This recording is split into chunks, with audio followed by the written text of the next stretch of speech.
Welcome! Today we're diving into something really fascinating, a pretty provocative, modern take on one of Buddhism's most important texts, the Diamond Sutra.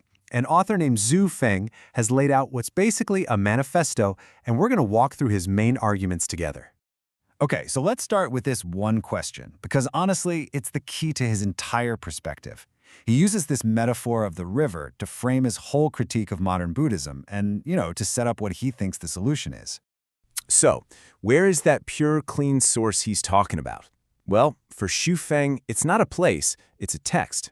He believes the Diamond Sutra itself is the absolute, untouched origin of wisdom, kind of like those crystal-clear streams starting high up in the Himalayas.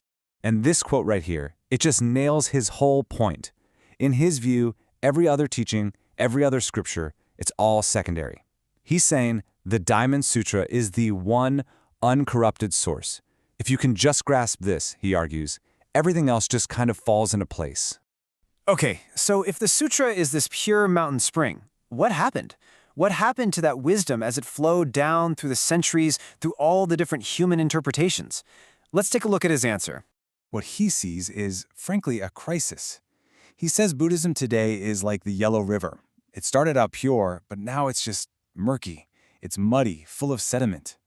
He believes the original, clear, simple truth has been totally obscured over time. And he gets really specific with his critique. He's not just waving his hands here. He says the teachings have become way too academic, that it's all about memorizing stuff instead of actually getting the truth. He accuses the big institutions of just being about money, and then he uses this incredibly harsh phrase, calling some monks insects feeding on the Buddha. The bottom line for him? The real path has just been lost in the mud. So the big question is, how did we get here? How did the river get so muddy? Well, according to the author, it wasn't some slow, gradual decay. No, he points to one single, critical moment in history where he believes the chain was broken. On purpose. He brings up this famous story about the fifth patriarch of Zen. Now this patriarch, he secretly passed the leadership, the robe and bowl, not to his super-educated senior disciple, but to this illiterate guy, Huning, who was just working in the kitchen. And here's the crucial part for the author. The patriarch warns Huning, do not pass this robe on. He takes that to mean that the official, person-to-person transmission of the true teaching, it just ended, right there, over 1,300 years ago. Okay, so what does this all mean? If that human chain of teaching is broken, what are you supposed to do? For this author, the answer is actually pretty simple. You have to bypass that whole muddy river of history and go straight back to the source, back to the Himalayas, back to the Diamond Sutra itself. And this is where things get really interesting and pretty bold. If the official lineage has been broken for more than 1,000 years, then who on earth is qualified to correctly interpret this pure source for us today? He answers that question himself. Under his Dharma name, he basically announces that he is the one. He's here to pick up the teaching right where the sixth patriarch left off.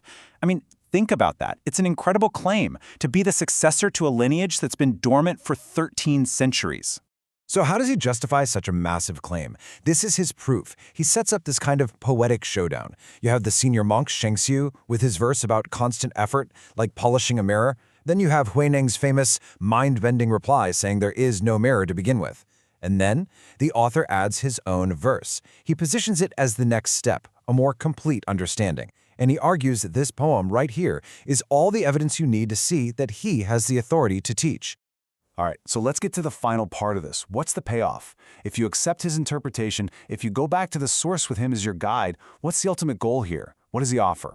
And the promise he makes is, well, it's about as direct and profound as you can get. It's not about being a better person or more knowledgeable. He literally claims that if you understand his explanation of the Diamond Sutra, you can become a Buddha. You can achieve enlightenment itself. We're going to end this explainer not with the author's words, but with the famous final verse from the Diamond Sutra itself. It's this beautiful, powerful reminder of what the text is all about, the very nature of reality. And maybe it leaves us with the real question. Is wisdom found in centuries of tradition, or in a direct, unadorned return to the source?